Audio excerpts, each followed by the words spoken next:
দোকানের খাবার তো অনেক হলো, চলুন তো এবার বানিয়ে ফেলি ঘরেই চিকেন রোস্ট। পেঁয়াজগুলোকে কুচি কুচি করে কেটে, ধনে পাতাগুলোকে কুচি কুচি করে কেটে, মাংসগুলোকে হালকা করে কেটে, হলুদ আর লবণ মাখিয়ে এবং আদা রসুন পেঁয়াজ লঙ্কা কুচি সুন্দর করে মিক্সচারের মধ্যে দিয়ে একবার ঘুরিয়ে নিয়ে মশলাটাকে একটা পাত্রে তুলে রাখুন।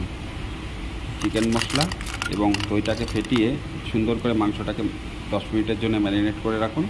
10 মিনিট পর চিকেনটাকে বার করুন এবং মশলাগুলোকে সুন্দর করে পুরো চিকেনটাকে কভার করুন। পুরো চিকেনটা কভার হলে এয়ার ফ্রায়ারের মধ্যে চিকেনটাকে রাখুন এবং মশলাগুলোকে তার উপরে দিয়ে 1 চামচ তেল দিয়ে 15 মিনিটের জন্য এয়ার ফ্রায়ারের মধ্যে বন্দি করে দিন। 15 মিনিট পর আপনার চিকেন রোস্ট রেডি। চিকেনটাকে একটা পাত্রে রেখে সুন্দর করে বাটারের কোট লাগান এবং সান্ধ্যকালীন স্ন্যাক্স হিসাবে পরিবেশন করুন। দেখবেন দোকানের স্বাদ আপনি